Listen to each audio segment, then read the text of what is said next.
Hello students, hope you like my videos. If you like my videos then please like, share and subscribe your own channel Dhaval Shah engineering. आज हम देखेंगे diploma mechanical engineering के semester 6 का एक interesting subject that is computer aided manufacturing का chapter number 4। तो start करते हैं बच्चों। चैप्टर नंबर 4 के अंदर सबसे पहले जो इम्पोर्टेंट टॉपिक आता है दैट इज़ मशीन ज़ीरो। तो मशीन ज़ीरो का मतलब क्या होता है? तो it is at origin of the coordinate of measuring system of a machine. मतलब कि जब आप एक वर्क पीस जो है, मतलब कि जो अगर आपका चक हो उसके अंदर आपने आपका वर्क पीस फिट कर दिया है, ठीक है। तो यहाँ से अगर आपने अपने वर्क पीस को भराया है तो ये जो मशीन का सेंटर होता है उसको हम मशीन ज़ीरो कहते हैं, जिसको हम चेंज नहीं कर सकते। आपका जॉब चेंज हो सकता है बट ये आपके मशीन का जो ज़ीरो है, यहाँ पे जो आपका चक होता है वो रोटेट होता है, तो उसको आप चेंज नहीं कर सकते हो, ठीक है। तो it is a origin of coordinate measuring system of the machine. It is fix, can not be change. 2 mark का क्वेश्चन में ये आ सकता है। उसके बाद जो इंटरेस्टिंग टॉपिक है जैसे कि जो नेक्स्ट क्वेश्चन है that is work piece zero.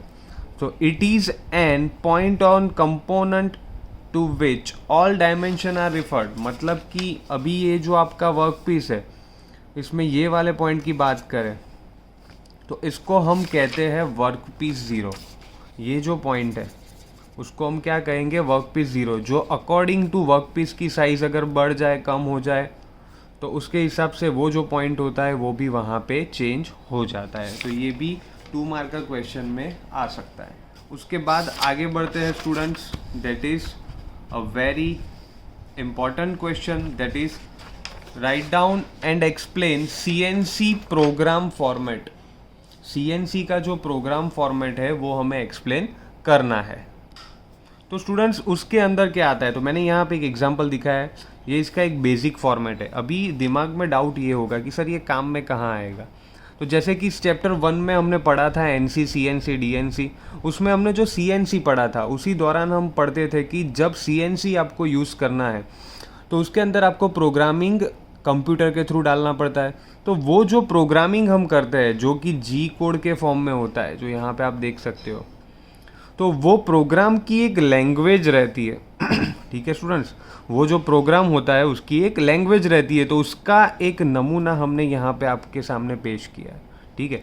मतलब कि उसका जो फॉर्मेट होता है वो यहाँ पे हमने दिखाया है। जैसे कि वो है N10, G01, X10, Y10, Z10, F20, S4, T4। यहाँ पे बीच में हमने M लिखा है, उसके ऊपर राउंड करने की कोई ज़रूरत नहीं रहती है, वो बीच में जगह छूटी नहीं थी पहले, तो आप ऐसे भी लिख सकते हो T4M और उसके बाद EOB, ठीक है।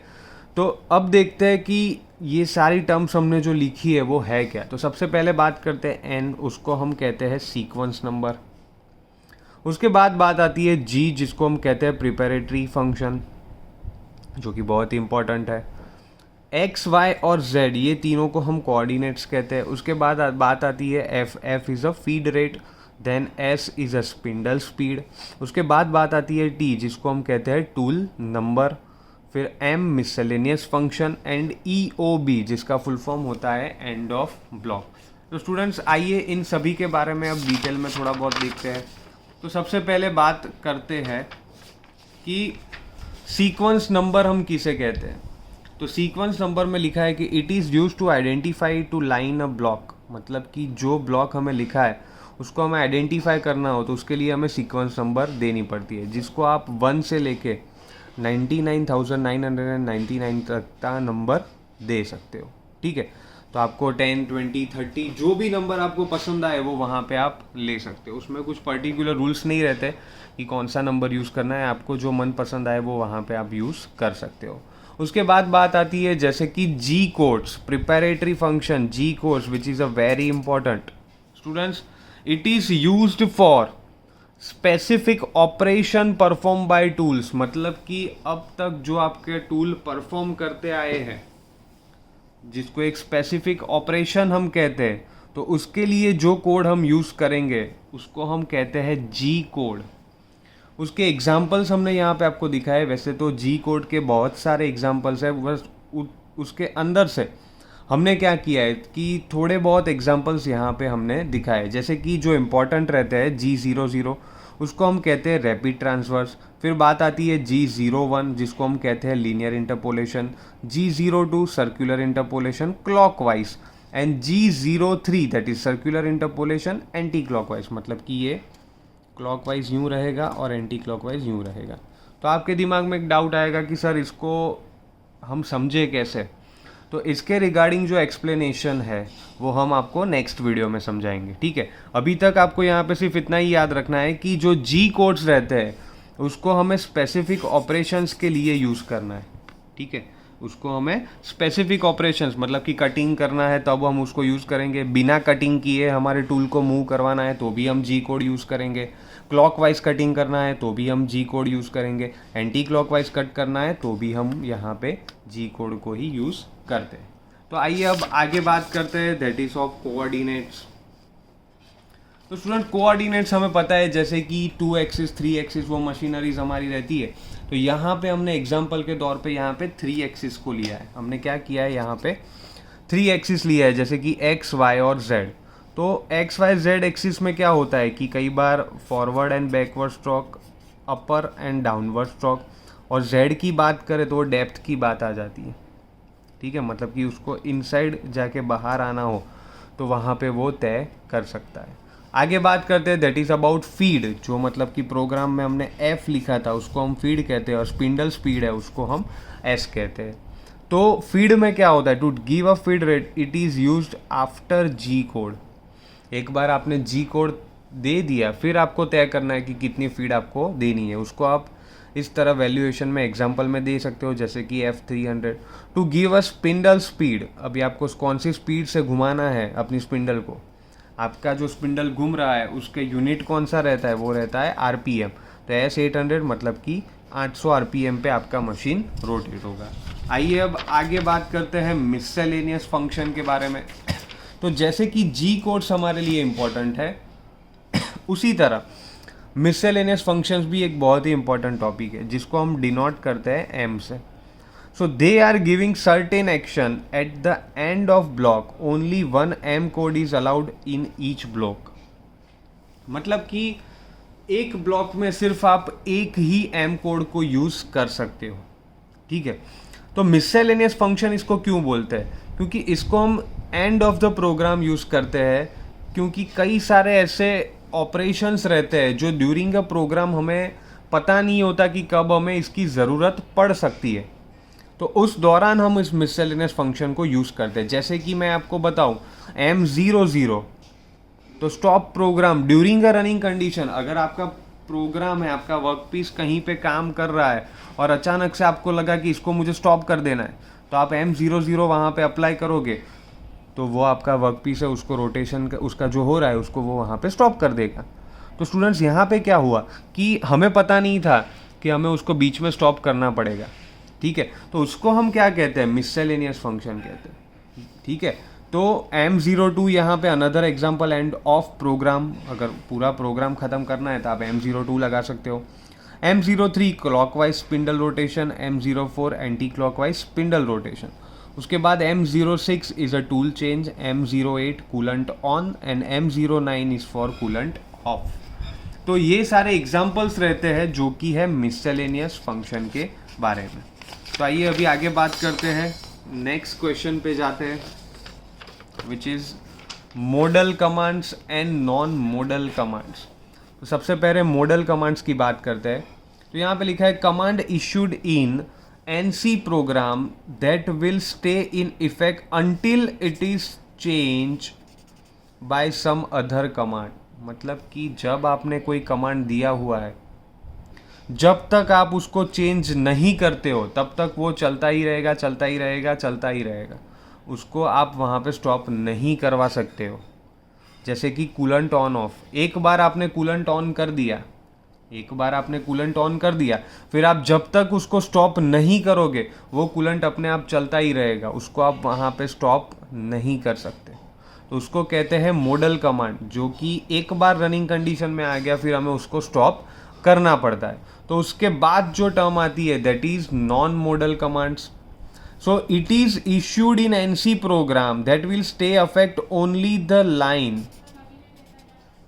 on which they occur। मतलब कि स्टूडेंट्स यहाँ पे क्या हुआ कि नॉन मॉडल कमांड्स हम किसको कहेंगे कि एक लाइन आपने लिखी है, वो लाइन जब खत्म हो जाएगी तो अपने आप ये कमांड की इफेक्ट भी वहाँ पे ख़त्म हो जाएगी, उसको हमें ऑफ करने की ज़रूरत नहीं रहती है। ठीक है बच्चों, नॉन मॉडल में क्या होता है कि जब आपकी लाइन ख़त्म होती है वो कमांड जो है उसकी इफेक्ट भी वहाँ पे ख़त्म हो जाती है, जैसे कि G00, G01।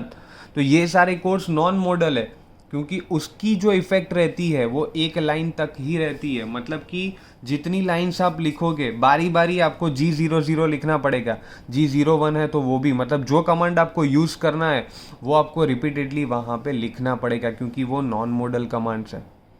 ठीक है स्टूडेंट्स, वो कौन से कमांड्स है? नॉन मॉडल कमांड्स है। तो उसकी इफेक्ट जो होती है वो एक लाइन ख़त्म होने पे वहाँ पे ख़त्म हो जाती है। अगर आप हमारे वीडियो को पसंद करते हो तो प्लीज़ नीचे जाके सब्सक्राइब का बटन ज़रूर दबाइएगा, और आगे भी ऐसे इंटरेस्टिंग वीडियोस देखने हो तो जो बेल आइकॉन आता है वो भी आप वहाँ पे प्रेस कीजिए, तो हमारे जो वीडियोस अपलोड होंगे उसके रिगार्डिंग आपको वहाँ पे नोटिफिकेशन मिल जाएगा। आगे देखते हैं अभी बच्चों, explain canned cycle, most important question what we can say about this chapter. So canned cycle का मतलब क्या होता है? So it is a set of instruction which are inbuilt, ये खास याद रखना है, और store in a system memory to perform a fixed operations. मतलब कि कई बार क्या होता है कि जो ऑपरेशंस होते हैं वो हमें बारी बारी यूज़ करने पड़ते हैं, अभी हम आगे वो समझते हैं। So it will apply by using single block in program so that to reduce time and effort. तो बच्चों ये समझने के लिए हम एक एग्जांपल लेते हैं कि अगर आप कोई इंडस्ट्री में काम कर रहे हो और उसमें फॉर एग्जांपल एक जॉब बनता है जिसके अंदर एक प्लेट होती है, उसके ऊपर आपको 6 होल्स क्रिएट करने हैं। अब वो जो पर्टिकुलर कंपनी है वो ऐसी दिन में 10,000 प्लेट, मतलब कि 10,000 प्लेट्स के ऊपर होल्स क्रिएट करती है। मतलब वो कंपनी का काम क्या रहता है कि सिर्फ होल्स ही उसको क्रिएट करने हैं। प्लेट रेडीमेड है, उसको रख दो, 6 होल्स किए वो प्लेट चली जाएगी, दूसरी प्लेट आएगी फिर से 6 होल किए चली जाएगी, तीसरी प्लेट आएगी फिर से 6 होल किए वो प्लेट भी चली जाएगी। तो स्टूडेंट्स यहाँ पे क्या हुआ कि ये जो ऑपरेशंस रहते हैं वो फिक्स हो गए क्योंकि उनको पता है कि सेम डिस्टेंस पे मुझे ऑलवेज ये होल्स क्रिएट करने हैं। तो यहाँ पे वो लोग क्या करेंगे कि ये जो होल का प्रोग्राम है, फॉर एग्जांपल वो 4 लाइन का होता है, तो वो लोग क्या करेंगे, ये 4 लाइन कंबाइन करके एक ऐसा प्रोग्राम बना देंगे और उसको कंप्यूटर की मेमोरी में इनबिल्ट डाल ही देंगे। ठीक है, क्योंकि वो कंपनी को पता है कि ये हमारी एप्लीकेशन है, इसको हमें रोजिंदा यूज़ करना है, इसको हमें डेली यूज़ करना है। तो हम क्या करते हैं, वो प्रोग्राम को कंप्यूटर की मेमोरी में इनबिल्ट करवा देते हैं। इनबिल्ट मतलब पहले से ही उसको अंदर स्टोर करवा देते हैं। तो वो क्या करेंगे, फिर ये एक ही बटन दबाएंगे और ये होल्स क्रिएट हो जाएंगे। तो उससे क्या होगा, जो आइडियल टाइम है वो कम हो जाएगा और प्रोडक्शन टाइम है वो वहाँ पे बढ़ जाएगा। तो उसको हम क्या कहते हैं, उसको हम कहते हैं कैंड साइकिल। उसको क्या कहते हैं हम, कैंड साइकिल कहते हैं। सो कैंड साइकिल यूज़ करने के लिए क्या होता है, आपकी कंप्यूटर की मेमोरी में G81 से लेके G89 they are reserve for fixed canned cycle, वो उसके लिए फिक्स किए गए हैं। And G80 is used for cancel a canned cycle, मतलब कि जो कैंड साइकिल आपने एक बार अप्लाई कर दी, फिर अगर आपको उसको कैंसिल करना हो, आपको कैंसिल करना है तो G80 वहाँ पे आपको यूज़ करना पड़ेगा। आइए अब आगे बात करते हैं नेक्स्ट क्वेश्चन, जो कि है explain macro and do loops. It is also an important question. So macro के बारे में पहले बात करते हैं। It is used as one shortening code and doing repeatedly task easily, all canned cycle are macro. तो अभी बच्चों जैसे कि हमारी बात हुई यहाँ पे प्लेट्स थी, उसके रिगार्डिंग जो कमांड्स थे उसके रिगार्डिंग हमने एक पूरा कमांड ही बना दिया, मेमोरी में डाल दिया, इनबिल्ट कर दिया। तो इसको हमने क्या कहा था, कैन साइकिल कहा था। बट अब ये जो प्रोग्राम डाला उसको हम और शॉर्ट फॉर्म में बना दें, ठीक है, और फिर उसकी मेमोरी में डाल दें, तो ये जो शॉर्ट पोजीशन होती है उसको हम क्या कहते हैं, मैक्रो कहते हैं। मतलब कि कैन साइकिल जो है वो तो मैक्रो है ही, कैन साइकिल आपकी जो है वो तो मैक्रो ही है, बट मैक्रो में स्पेशलिटी क्या होती है कि ये जो प्रोग्राम होता है उसको और छोटी साइज में वो कन्वर्ट कर देता है, मतलब कि और इजी वे से उसको मेमोरी में इनबिल्ट किया जाता है। So basically it is used one shortening code. उसके बाद बात आती है डू लूप के बारे में। So it gives a program to ability to jump back to earlier part of program and execute program block at specific times. Start loop and stop loop must be mention in program. मतलब कि do loop में क्या होता है कि जो आपका programme होता है वो, मतलब कहीं पे भी आप आगे जा रहे हो और प्रोग्राम में सडनली आपको पीछे जाना है तो आप डू लूप के थ्रू वहाँ पे जा सकते हो। बट उसमें एक चीज़ की खास ध्यान रखनी है आपको कि वहाँ पे आपको स्टार्ट लूप और स्टॉप लूप वो आपको डेफिनेटली वहाँ पे दिखाना पड़ेगा। तो इसको हम क्या कहते हैं, डू लूप कहते हैं। So G73 is to start a do loop and G06 is used for stop do loop। मतलब कि आपकी जो do loop है उसको start करना है तो आपको G73 कोड यूज़ करना है, और अगर उसको स्टॉप करना है तो हम G06 कोड यूज़ करेंगे। यहाँ पे स्टूडेंट्स मैं जो भी क्वेश्चंस आपको दिखा रहा हूँ वो सारे मैंने अपने एक्सपीरियंस से, GTU में जो भी क्वेश्चंस आ सकते हैं उसी हिसाब से मैंने निकाले हैं। तो वहाँ यहाँ पे मतलब आप उसको स्टडी कर सकते हो और उसके रिगार्डिंग इजी वे में आंसर आप वहाँ पे दे सकते हो। So next question is explain सब रूटीन इन ब्रीफ। सब रूटीन तो उसका जो मीनिंग है वो उसके नाम के अंदर ही है। जो रूटीन में रेगुलरली हम परफॉर्म कर रहे हैं, जैसे कि कैन साइकिल में बात हुई, उसके बाद हमारी बात हुई मैक्रो में बात हुई, तो सिमिलरली सब रूटीन में क्या होता है कि अगर हमारे पास एक प्लेट है उसमें मुझे एक ही टाइप के 3 होल्स या कुछ भी क्रिएट करना है जिसके डायमेंशंस है वो सेम है, ठीक है, तो उस दौरान हम ये सब रूटीन को यूज़ करते हैं। So it is powerful time saving technique, मतलब कि बहुत ही टाइम वहाँ पे आप सेव कर सकते हो। It will perform certain fix frequently repeated pattern. मतलब कि जब भी रिपीटेड पैटर्न आपको परफॉर्म करनी होती है, जैसे कि यहाँ पे स्क्वायर है, यहाँ पे भी स्क्वायर है और ये तीसरा भी स्क्वायर है, ये तीनों के डायमेंशंस आप देख सकते हो 20x20, 20x20 एंड 20x20। तो यहाँ पे अगर आपको आपका टाइम सेव करना है और ये जो पैटर्न है उसको आपको बारी बारी रिपीट करनी है तो वो आप सब रूटीन के दौरान वहाँ पे सब रूटीन के थ्रू कर सकते हो। तो it is given by letter L during anywhere in program. आपको प्रोग्राम में कहीं पे भी यूज़ करना है तो आप लेटर एल के थ्रू सब रूटीन को वहाँ पे यूज़ कर सकते हो। It may be called any time and any number of time. आप चाहे उतनी बार आपका जो सब रूटीन होता है उसको यूज़ कर सकते हो, और जब चाहे जहाँ पे चाहे वहाँ पे भी आप उसको सब रूटीन के फॉर्म में यूज़ कर सकते हो।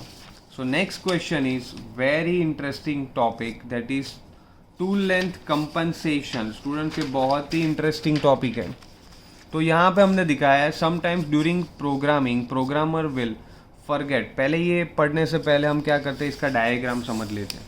तो स्टूडेंट्स क्या होता है, डायग्राम के बारे में बात करें तो जब आपका वर्क पीस स्टेडी मोशन में और उसी दौरान आपका टूल जो है वो भी स्टेडी है, मतलब ये भी स्टेडी है और ये भी स्टेडी है, अब हम क्या करते हैं कि ये जो टूल होता है उसको यहाँ पे हम टच करवा देते हैं। अभी भी मैं ये बोल रहा हूँ कि ये भी स्टेडी है वर्क पीस और जो टूल है वो भी स्टेडी है, मतलब कि मोशन में नहीं है। अब बच्चों अगर मैंने सडनली अपने वर्क पीस की रोटेशन को स्टार्ट कर दिया तो स्टूडेंट्स क्या होगा, उस वक्त आपके जो टूल की टिप रहती है ये वाली वो वहाँ पे ब्रेक हो जाती है, ये जो टिप होती है वो टूट जाती है, क्योंकि सडनली ये जब मूव करेगा तो उसके कारण यहाँ पे जो फोर्स आएगा कटिंग फोर्स, उससे क्या होगा कि ये जो टिप होती है वो ब्रेक हो जाती है। तो वो ना हो, वो दिक्कत ना हो, उसके लिए हम कंपेंसेशन लेंथ प्रोवाइड करते हैं, जो क्या होता है कि जो आपका टूल होता है वो वर्कपीस से थोड़ा दूर रहता है। क्यों? क्योंकि जैसे कि हमने चैप्टर नंबर 2 में पढ़ा था एटीसी में क्या होता था कि एक साथ You can use number of tools, so many tools are there in your ATC. तो यहाँ पे जितने भी टूल्स रहते हैं उस सभी की लेंथ जो होती है, जो उसकी लेंथ होती है वो डिफरेंट होती है। तो कब कौन सा टूल आएगा वो हमें पता नहीं है, तो वो हर एक टूल के सामने वहाँ पे हमें कंपनसेशन लेंथ देनी पड़ती है। अगर वो लेंथ आपने नहीं दी तो क्या होगा कि ये जो टूल होता है वो वहाँ पे डैमेज हो जाता है। और जनरली CNC मशीन में जो टूल्स यूज़ होते हैं वो काफ़ी कॉस्टली रहते हैं, तो फिर हमें वो वहाँ पे बहुत ही ध्यान रखना पड़ता है। तो उसको हम कहते हैं टूल लेंथ कंपनसेशन। तो आइए अब आगे देख लेते हैं। तो यहाँ पे हमने दिखाया है कि sometimes during a preparing programmer will forget about each and every length of tool. कि यहाँ पे सपोज एक टूल यूज़ हुआ उसकी लेंथ कुछ अलग है, उसके बाद दूसरा टूल हुआ उसकी लेंथ अलग है, फिर तीसरा टूल आया तो उसकी लेंथ कुछ अलग थी। तो उस दौरान क्या हुआ कि जो कंपनसेशन होता है वो प्रॉपरली सेट नहीं कर पाता, क्योंकि वो कई बार भूल भी जाते हैं कि कौन सी लेंथ का टूल अभी आने वाला है। ठीक है। So if proper length of gap will not provide by programmer at that time tool will be break. जैसे कि हमारी बात हुई कि अगर प्रॉपर लेंथ वहाँ पे नहीं दी गई है कॉम्पनसेशन के फॉर्म में, तो वो जो आपके टूल की टिप होती है वो वहाँ पे ब्रेक हो जाती है। So tool compensation allows certain length which will higher than real tool length. मतलब कि बच्चों आपके फिगर में जो यहाँ पे दिखा रही है, जो आपकी रियल टूल लेंथ है उससे थोड़ी ज़्यादा लेंथ अगर हमने प्रोवाइड नहीं की तो क्या होगा कि ये जो टूल होता है वो वहाँ पे ब्रेक हो जाता है। तो उसको हम क्या कहते हैं, टूल लेंथ कंपनसेशन कहते हैं। Hope you like my videos. If you like my videos then please like share and subscribe your own channel Dhaval Shah engineering. Thank you.